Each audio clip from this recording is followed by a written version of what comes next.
Hello guys, welcome back to Loggery. I hope all of you are doing great. Welcome to Edugiri. 13th नवंबर का the Hindu analysis करेंगे एजुगिरी पर. आ जाओ. I hope आपने channel को subscribe और bell notification on कर दिया है. ठीक है ना. चलो जल्दी से स्टार्ट करते हैं. Driver doctor accused in blast case visited Red Fort in January. तो ड्राइवर और जो डॉक्टर मतलब जो ब्लास्ट हुआ रेड फोर्ट के बाहर, ठीक है ना, तो मूविंग कार में I-20 में जो उनका ड्राइवर था, जो वो ड्राइवर था वो एक डॉक्टर था, और ये डॉक्टर ड्राइवर जो ड्राइवर था वो डॉक्टर था. तो वो उसने रेड फोर्ट जनवरी में विजिट किया था. ठीक है. Security officials investigating the November 10 car explosion near red fort. Now 10th November is very important. You need to remember the date. We have written the date already. ठीक है. That one of the accused in the car, a doctor and the driver of the explosive laden vehicle, also a doctor, had visited the monument in January. Officials said they found a photo of Dr. Umar Nabi, believed to be the sole occupant of the car, and Dr. Muzammil Ahmed Janai, 32, visiting Red Fort in January. Dr. Ganai was arrested by the Jammu and Kashmir police on October 30th. The photo was retrieved from. तो यहाँ पर मतलब ये लग रहा है कि he visited the place and he also visited. A senior government official said Dr. Gaini and his brothers visited to Turkey. अब Gaini, the photo was retrieved from Dr. Gaini's phone. They said the doctor hailing from Pulwama in South Kashmir. तो अब यहाँ पर we need to understand the connection. So doctor who was driving, एक minute, ये lines क्यों मार रहा है. Doctor who was driving the car, जो I-20 ड्राइव कर रहा था जिसमें ब्लास्ट हुआ रेड फोर्ट के बाहर, वो उसका लिंक जो था वो डॉक्टर गैने से भी था. ठीक है. अब ये जो डॉक्टर गैने हैं ये अपने ब्रदर के साथ टर्की विजिट करके आया था. क्या विजिट करके आया था? टर्की. इसका मतलब देखो, टर्की हमारा दुश्मन दोस्त है. ठीक है ना. दुश्मन दोस्त नहीं है, दुश्मन है. ठीक है ना, क्योंकि ये पाकिस्तान की तरफ है, और वहां से मतलब टर्की क्या यूज हो रहा है अगेंस्ट अस, यही पता चलता है. जैश ए मोहम्मद के पाकिस्तान बेस्ड टेरर आउटफिट के हैंडलर से भी मिला. कौन? डॉक्टर गैने. ठीक है. तो अभी देखते हैं आगे क्या होता है. ठीक है. अल फतह यूनिवर्सिटी कह रही, फल्हा यूनिवर्सिटी कह रही भाई हमारा तो कोई लेना देना नहीं है, बट इनके ऊपर भी एक्शन लिया जा रहा है. ठीक है, क्योंकि लग रहा है कुछ चीज़ें गलत करी हैं और फेक एड्रेस पे गाड़ी परचेज करी गई थी. ठीक है. और जिस एड्रेस पे गाड़ी परचेज करी गई थी वो एक मदरसा का एड्रेस था. वहाँ के मौलवी से भी पूछताछ करी गई है. ठीक है. अब इसमें से हम कुछ नोट नहीं करेंगे, नाम हमने नोट कर लिया था. तो all high court should upload details of time taken by जजेस to deliver verdict. Supreme Court क्या कह रहा है कि कितना time. All high courts. And what about Supreme Court? All high courts. यार ये क्या हो रहा है? All high courts. मेरा आईपैड कहीं जा रहा है क्या? All high court should upload details of time taken by judges to deliver verdicts. Verdicts का मतलब क्या होता है? जजमेंट्स. तो वो कह रहे हैं कि भाई बताओ कितना टाइम आप ले रहे हो. अब क्या होता है कई बार जजमेंट, अब देखो केस होता कैसे है, केस चलता कैसे है. एक अमन नाम का बंदा जाता है लॉयर के पास कि भैया ये दिक्कत हो गई. एडवोकेट सारी कहानी सुनता है, केस बनाता है, केस फाइल होता है, फिर एक पर्टिकुलर दिन पे केस लगता है फॉर नोटिस. जज साहब सुनते हैं, जज साहब को लगता है कुछ तो दिक्कत है, दूसरी पार्टी को बुलाना चाहिए, तो वो नोटिस कर देते हैं. दूसरी पार्टी को कहते हैं कि नोटिस हो गया. तो आधी वकील की फीस तो नोटिस होने पे वसूल हो जाती है कि देखो नोटिस करवा दिया. ठीक है ना. अब छुट्टी. ठीक है. उसके बाद वो केस में वो रिप्लाई फाइल करते हैं, ये सब कुछ होता है. ठीक है. फिर केस आर्ग्यूमेंट पे लगता है किसी दिन, वो एक बेहतरीन दिन. ठीक है. वो आर्ग्यूमेंट पे लगता है, फिर जज साहब कहते हैं अरे ठीक है, सुन लिया मैंने दोनों पार्टी को, मैं जजमेंट रिजर्व कर लेता हूँ. ठीक है ना. अब रिजर्व करके रखा जजमेंट, तो वो रख लेते हैं बहुत टाइम के लिए, 2-3 साल के लिए रिजर्व पड़ी रहती है. वो सुप्रीम कोर्ट कहता है ये तो गलत बात है, ये तो चीटिंग कर रहे हो तुम हमारे लोगों के साथ. तो वो कह रहे हैं कि जो रिजर्व्ड जजमेंट है उसका कोई टाइम नहीं है, तो लिखेंगे no specific time lines within which judgments have to be delivered. But जो रिजर्व्ड जजमेंट्स हैं, समझ में आ गया. रिजर्व जजमेंट आर्ग्यूमेंट सुन लिए, फाइनल वर्डिक्ट नहीं दिया, कहा कि अभी हम बता देंगे, वो रीजनेबल टाइम के विद इन देना चाहिए। एंड ये रीजनेबल टाइम किस चीज़ को बुला रहे हैं? रीजनेबल टाइम ये कह रहे हैं विद इन 2 to 6 months, ठीक है ना, 2 to 6 months। ये नहीं कि 3 4 साल तक आपने पढ़ा हुआ है जजमेंट, तो कह रहे हैं कि अब ना दिखा करेगा कि इस जज की इतनी जजमेंट्स पढ़ी हैं, इसका इतना होमवर्क पढ़ा है, ठीक है। ये जस्टिस सूर्यकांत ने किया। Justice Suryakant is the upcoming chief Justice of India. He is the designate chief justice, India के डेजिग्नेट हैं जस्टिस सूर्यकांत। इनका नाम याद रख लो, 101% एग्जाम में आएगा। सूर्यकांत, सूर्य उदय हुआ और कांटा लगा का गाना लगा दिया किसी बच्चे ने, और माँ उसको मार रही कि तुझे, अरे ढंग का गाना सुन, सुबह पूजा वजा वाले गाने सुन, तभी पेपर क्लियर होगा, ठीक है। अब यहाँ पर last month when Google unveiled it's plans for its largest artificial intelligence data centre outside California, ठीक है ना, यूएस नहीं, गूगल अपना लार्जेस्ट, ना ये बहुत इंपॉर्टेंट है, लार्जेस्ट आर्टिफिशियल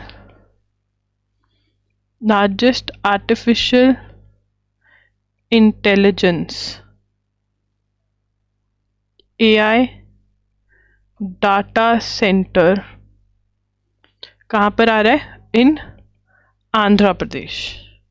कहाँ पर आ रहा है? इन आंध्र प्रदेश। आंध्र प्रदेश में ये डाटा सेंटर आ रहा है आउटसाइड यूएस से। Largest artificial data centre in Andhra Pradesh outside California, outside of California. तो कैलिफोर्निया को हम सबसे बड़ा मान सकते हैं, बट उससे बड़ा आंध्र प्रदेश, मतलब उसके जैसा आंध्र प्रदेश में आ रहा है। और आंध्र प्रदेश बहुत ही शो ऑफ कर रहा है कि देखो हमारे यहाँ पर आया है, वो शो ऑफ कर रहा है तमिलनाडु को, कर्नाटका को। तो हमारे जो RBI के गवर्नर रह चुके हैं वो कह रहे हैं देखो ये कितना हेल्दी कंपटीशन है, ये कंपटीशन ही तो हमको चाहिए था कि हर स्टेट बोले आओ पधारो हमारे देश, हमारे यहाँ फैक्ट्री लगाओ, हमारे यहाँ सेंटर खोलो। वो कहते पहले दिल्ली से होता था, इस स्टेट को मिलेगा नहीं, अब सारी स्टेट्स ऑफर दे रहे आओ हमारे यहाँ पर, हमारे यहाँ पे। जैसे हम मंदिर में जाते हैं वो कहते हैं हमारे यहाँ पर जूते उतारो, हमारे यहाँ से प्रसाद लो, वैसे वो कहते हैं हमारे यहाँ पे फैक्ट्री लगाओ, ठीक है। और ये बहुत ज़रूरी है, ये हेल्दी कंपटीशन स्टेट्स के बीच में बहुत ज़रूरी है। वो कह रहे हैं देखो इंडिया की जो इकोनॉमी है वो खुली, लिबरेशन हुई। कब हुई लिबरेशन ऑफ इंडियन इकोनॉमी? 1991 में लिबरेशन हुई। लिबरेशन के अंदर हमने क्या किया? प्राइवेट कंपनीज को इंडिया आने दिया। उससे पहले क्या राज था? Licences, permits, quotas. आज भी अगर कोई बिजनेस करने जा रहा है वो भी रोने लग जाते हैं कि भाई कितनी परमिशन लेनी पड़ती है। सोचो वो जमाना 1991 से पहले हर चीज लाइसेंस होता था, गवर्नमेंट का मन करता था तो देते थे, नहीं तो नहीं देते थे। मतलब अगर उन जमाने के लोग से बात करोगे आप, ठीक है ना, उन जमाने के लोगों से बात करोगे आप, तो आपको पता चलेगा कि फोन के लिए 2-2 महीने वेटिंग करनी पड़ती थी, ठीक है ना। तो फ़ोन के 2-2 महीने नहीं, मतलब बहुत साल, 1-1 साल, 2-2 महीने तो नॉर्मल था। स्कूटर के लिए, गाड़ी के लिए मतलब जैक चाहिए होता था, कोई कांग्रेस का बंदा पकड़ो तब मिलता था। मतलब हमने अपने ग्रैंड पेरेंट्स से ये बातें सुनी हैं, ठीक है। ये पटाखों पे ध्यान नहीं देना, लोग शादी वादी कर रहे हैं, तुमको पेपर क्लियर करना है, फिर तुम्हारे घर में पटाखे फूटेंगे, ठीक है ना। पटाखे दूसरे वाले नहीं होने चाहिए, ना पेपर क्लियर करने वाले। Kolkata is Eden Garden. तो एडन गार्डन क्रिकेट स्टेडियम है, बहुत ही फेमस है। कहाँ पर है एडन गार्डन्स? कोलकाता में है, ठीक है ना। तो will again host South Africa back in 1991 when South Africa was readmitted to cricket following the withdrawal of apartheid and the consequent lifting of 21 year sporting ban. It was the eastern, तो यहाँ पर जब sporting ban हटा था south Africa से, तब भी यहाँ पर ही उन्होंने खेला था 1991 के अंदर, ठीक है ना। साउथ अफ्रीका दोबारा गेम खेल रहा है इंडिया के साथ, ये नोट कर लोगे आप। 1991 में लिबरेशन हुआ, 1991 में साउथ अफ्रीका का क्रिकेट का भी बैन हटा, ठीक है। 2 months ago, millions of Indians watched the finance minister Nirmala Sitharaman speak about indirect tax reforms, GST reforms आए, ठीक है ना, GST रिफॉर्म्स आए जो कि हमने पढ़ा है। प्लीज़ अगर आपने प्रीवियस न्यूज़ नहीं पढ़ी है जून से, तो हर किसी के लिए न्यूज़ इंपॉर्टेंट है, चाहे आप दिसंबर में एग्जाम्स दे रहे हो, चाहे आप 2026 में एग्जाम्स दे रहे हो, ठीक है। तो ये देख लेना। अब वहाँ पर क्या हुआ, किसी ने at the same time a video travelled across instant messaging platforms in which the minister appear to endorse an investment scheme promising 3x returns in 7 days। A Roorkee resident, Uttarakhand, lost rupees 66 lakh after viewing this viral video, later found to have been created using artificial intelligence tools. तो लोगों ने पैसे गवाए, ठीक है ना, निर्मला सीतारमन का AI से बना लिया कि भैया इन्वेस्ट करो, 30x रिटर्न होंगे 7 दिनों के अंदर, तो 66 लाख गवा दिए बंदे ने, कहता ज़्यादा लगा देता हूँ इससे पहले स्कीम खत्म हो जाए, ठीक है। अब ये ऐसे राइटिंग वाले एग्जाम्पल दे सकते हैं, जब AI की बात हो कि भैया लॉ आना चाहिए या नहीं आना चाहिए, आपको बहुत ज़रूरी है भैया लॉ लेकर आना, ठीक है, नहीं लेकर आओगे तो मर जाएंगे। The amendments mandate that large, अब यहाँ पर 2021 में अमेंडमेंट आई है कि जितना भी सिंथेटिक और AI जनरेटेड मीडिया है उसका आपको बताना पड़ेगा। ये भी आप, ये हर कोई नोट करेगा, this is something everybody is going to note from here, ठीक है ना। वो क्या कह रहे हैं, information technology intermediary guidelines and digital media ethics code rules. Intermediary क्या है, ठीक है। अब दोबारा अमन भैया को ले लेते हैं, ठीक है। अमन भैया ने क्या किया, अमन भैया आए, फेसबुक पे कुछ पोस्ट किया, ठीक है, चमन टमन सब आ गए, वो देख रहे हैं। तो ये पोस्ट करने वाले भैया हैं, ये देखने वाले भैया, और फेसबुक भैया क्या है, ये फेसबुक भैया क्या करवा रहे हैं, ये प्लेटफॉर्म है जिसपे हम अपलोड कर रहे हैं और देख रहे हैं। तो इसको इंटरमीडिएरी बोला गया, इसको क्या बोला गया है, इसको इंटरमीडिएरी बोला गया है, इंटरमीडिएरी बोला गया है। इंटरमीडिएरी वो है जिस प्लेटफॉर्म पे हम पोस्ट कर रहे हैं, ठीक है। अब इनको गाइडलाइन दिया गया है कि जो भी सिंथेटिक कंटेंट है आप उसको लेबल करोगे कि लोगों को पता चले भैया ये AI जनरेटेड है, असली नहीं है। Synthetic media is defined as content that is artificially or algorithmically created, modified or generated to appear authentic.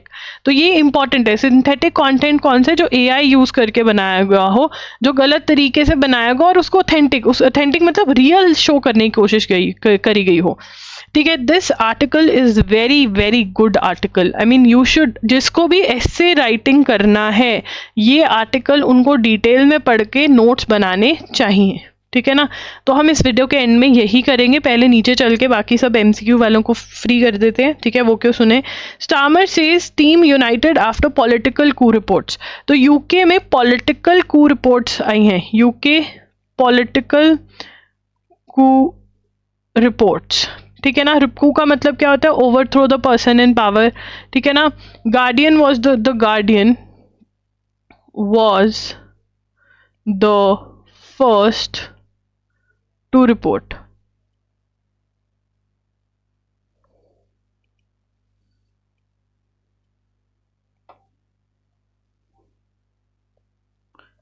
ठीक है। Iraq Sudani secures a major victory in election, ठीक है। इनकम्बेंट का मतलब होता है इन पावर, जो पावर में थे, जो वो पोस्ट होल्ड कर रहे थे, ठीक है ना, वो ही दोबारा से पावर में आ गए हैं, वही इलेक्शन जीत गए हैं। इनकम्बेंट इराकी PM मोहम्मद शिया अल सुदानी, ठीक है ना, scored a big win, won general elections। तो प्राइम मिनिस्टर के जो इलेक्शंस हैं वो जीत गए हैं, ठीक है ना। कन्विक्टेड मतलब प्रूवन गिल्टी, ठीक है। Convicted proven guilty offender Jeffrey Epstein said Donald Trump knew about the girls that Epstein was accused of victimizing, according to emails released on Wednesday by US House of Representatives। यहाँ पे लिखेंगे convicted sex offender Jeffrey Epstein said Donald Trump knew about the girls that Epstein was accused of victimizing, ठीक है ना। according to emails released by US House of Representatives, ठीक है ना।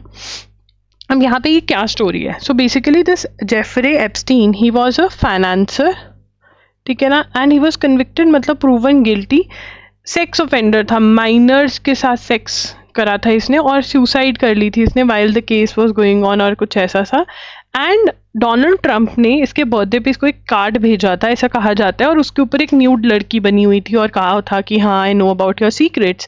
तो अब ये secrets with regard to girls में वो कह रहे हैं कि एक जो ईमेल्स निकाली हैं उसमें पता चला है, जो यूएस हाउस ऑफ रिप्रेजेंटेटिव ने दी हैं, पता चला है कि जो ये जेफरे एप्स्टीन था इसकी गर्ल्स वगैरह के बारे में डोनाल्ड ट्रंप को जो है वो पता था, ठीक है ना। तो new about the girls that Epstein was accused of victimising, तो माइनर के साथ सेक्स करना इज एन ऑफेंस। तो डोनाल्ड ट्रंप को पता था ये जो कर रहा है कौन, वो लड़कियां हैं, कैसा क्या है। Turkey says all 20 troops on board were killed in Georgia plane crash. Turkey's defense ministry said on Wednesday that 20 soldiers were killed in crash of its military aircraft in Georgia a day earlier as inspectors continue to seek clues what caused the NATO members' cargo plane to go down. तो यहाँ पर the C-130 plane took off from Azerbaijan for Turkey and crashed in Georgia. तो इसमें caused the NATO members' cargo plane to go down. NATO member, ठीक है, military aircraft in Georgia were killed in, Turkey's defence में said Wednesday 20 soldiers were killed in crash of military aircraft in Georgia. Military aircraft crash हुआ Georgia में और NATO member का है ये, ठीक है। अब ये अगर ज़्यादा डिस्कस होगा तो लिखेंगे, नहीं तो नहीं। Tuberculosis incidents falling in India by 21% a year, ये लिखेंगे।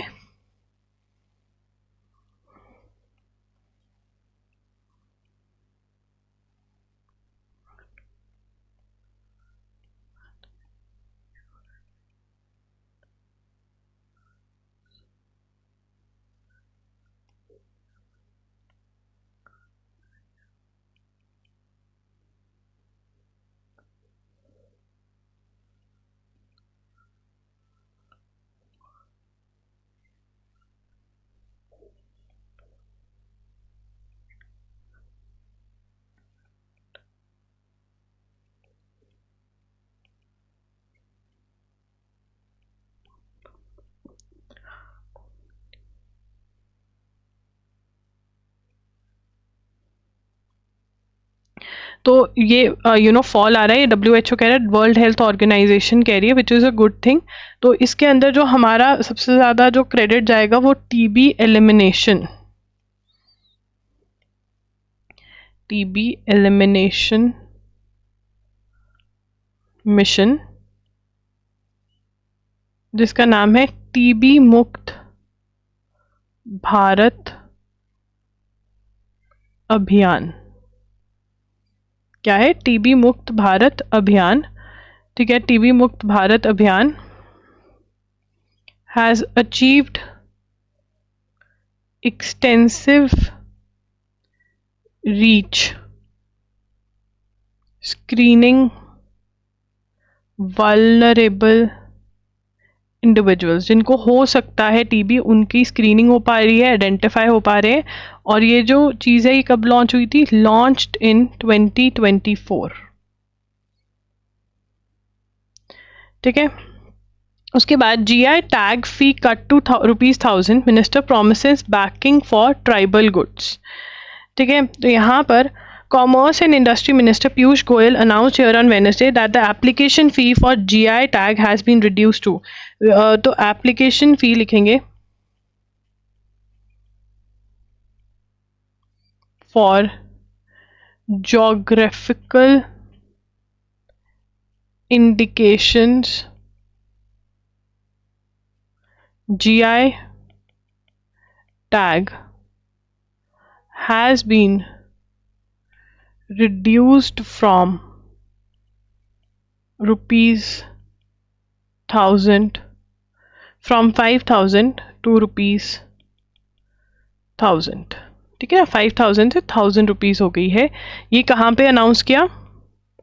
ट्राइबल बिजनेस कॉन्क्लेव पे। और ये क्या था? ये इनॉग्रल ट्राइबल बिजनेस कॉन्क्लेव था, ठीक है ना, held by ministries of tribal Affairs and Culture and the Department of Promotion of Industry and Internal Trade, ठीक है ना.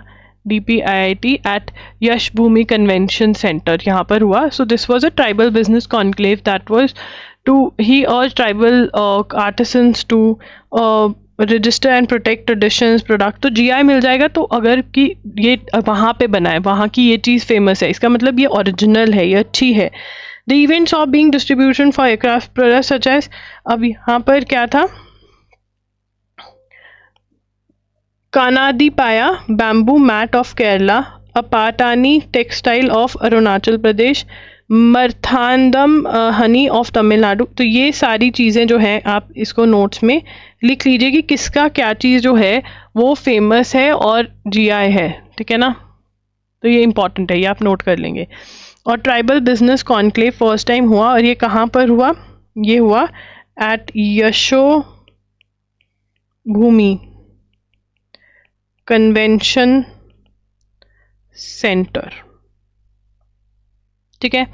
India 9th worst affected by extreme weather, ये कौन बोल रहा है, climate risk index, that is CRI 2026. Climate risk index जो है, ठीक है ना, पब्लिश्ड बाय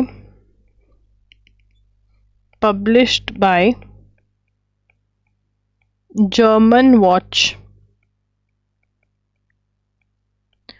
ठीक है ना, जर्मन वॉच. ना वो German watch is a born based environmental and development organization that advocates for global equity and sustainability in climate policy. तो बेसिकली क्या कह रहे हैं, is a bond-based environment and developmental organization that advocates for global equity and sustainability in climate policy. Global equality and sustainability, कि भैया climate के बारे में बात करते हैं, सस्टेनेबिलिटी होनी चाहिए, अर्थ को प्रोटेक्ट करना है, ये वो जर्मन वॉच की.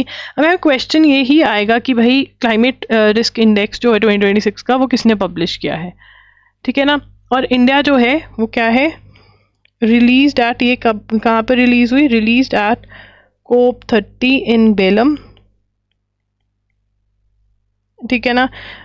Economic losses exceeded from this to this, German watch is so and so, India ranks, now ये important है, India ranks 9th among the countries most affected during this period, ठीक है ना. बिटवीन फ्रॉम ओवर, तो period का क्या क्या ले रहे हैं, 1995 एंड 2024, बिटवीन 1995 and 2024 most expected 9th among the countries most expected during this period, facing recurring cyclones, droughts, increasingly severe heat waves. ये हमने लिखना है. Country such as Haiti, Philippines and India, all of which are among the 10 most affected. तो हमने सिर्फ ये कि हमने सबसे ज़्यादा साइक्लोन्स और ये सब फेस किया, हम 9th नंबर पे आते हैं. This is important. अब यहाँ पर जो स्टबल बर्निंग होती है, what is stubble burning, this is the plant, ठीक है ना. ऊपर से कट कर दिया, ये नीचे से रह गया. ना दिस इज बर्न्ट, इसको जला दिया जाता है, दिस इज बर्न्ट, ठीक है, इसको जला दिया जाता है. नाउ ये जो बर्निंग होती है इसको स्टबल बर्निंग कहते हैं, और इससे ही बहुत ज़्यादा दिल्ली में पॉल्यूशन होता है, यूपी, बिहार, पंजाब, यहाँ पर ये जलाया जाता है, बट इस बार कम जलाया गया क्योंकि सैटेलाइट थी। बट अब फार्मर्स को पता चल गया कब सैटेलाइट हमारे ऊपर से निकलती है, जब वो निकल जाते तब बर्न कर लेते हैं। तो अब पॉल्यूशन हो रहा है दिल्ली के अंदर। तो अब सुप्रीम कोर्ट ने कहा है कि अगर फार्मर सैटेलाइट सर्विलेंस इवेड कर रहे हैं तो देखते हैं, मतलब वो कुछ करेंगे अब, कुछ परमानेंट इलाज। Why does India road safety system की फेलिंग, तो इस पे एक आर्टिकल था, बट इसमें से एमसीक्यू नहीं आएगा। एमसीक्यू जो है वो ये है कि लॉयर्स को बुलाया जा रहा है। जैसे अमन ने एक लॉयर अपॉइंट कर लिया, ठीक है ना, अब गवर्नमेंट ने बुला लिया अमन के लॉयर को कि अच्छा अमन के लॉयर आप बताओ अमन ने आपको क्या बताया। सुप्रीम कोर्ट कहता है ये तो भाई ये तो घोर अन्याय है। सुप्रीम कोर्ट क्या कहता, ये तो घोर अन्याय है, ठीक है ना। सुप्रीम कोर्ट क्या कह रहे हैं कि जी ये तो घोर अन्याय है। अब यहाँ पर आगे चलेंगे। On October 31 the Supreme Court affirm the indispensable role of advocates in a constitutional democracy. A bench comprising Chief Justice of India BR Gavai and Justice K Vinod Chandran and NV Anjaria ruled that a lawyer cannot be summoned merely to disclose what a client। अब यहाँ पे supreme court ने क्या कहा, supreme court ruled, ये हम लिखेंगे point में, supreme court ruled that lawyer can not be summoned merely to disclose what a client has communicated except where legal advice is used to commit or conceal a crime। ठीक है, सिर्फ वहां पे होगा, ये नोट कर लो। Court ने बोला कि under section 179 of Bharatiya Nagarik Suraksha Sanhita 2023 demanding his appearance to know true details of the facts and circumstances in criminal case in which he was a defence counsel. ठीक है ना, तो यहाँ पर बुलाया गया एक, ये पूरा ही नोट कर लो सुओ मोटो। तो यहाँ पर पूरा यहाँ से नोट करेंगे कि एक एडवोकेट को बुलाया गया असिस्टेंट कमिश्नर ऑफ पुलिस ने कि अच्छा बताओ इस केस में आपके क्लाइंट ने क्या बताया है। तो कोर्ट ने बोला ये प्रिविलेज्ड और कॉन्फिडेंशियल है, प्रोटेक्टेड रिलेशनशिप में आता है, अटॉर्नी क्लाइंट और स्पाउस का है, जो कि शील्ड है जिसके अंदर से आप कंपेल नहीं कर सकते, आप फोर्स नहीं कर सकते हो कि अच्छा बताओ तुम्हारे स्पाउस ने क्या बताया था, अच्छा बताओ। तो वो कह रहे हैं कि ये जो प्रोटेक्शन है ये भारतीय साक्ष्य अधिनियम देता है सेक्शन 128 से लेकर 134 तक। Section 128 protects marital communications preventing either spouse from being compelled और even permitted to disclose any communication made during marriage even after its dissolution without the consent of the person who made it. तो यहाँ पर मतलब protection है, ठीक है। Section 28 marital communications को करता है, ठीक है। 129 bars the release of unpublished official records relating to affairs of state, ठीक है।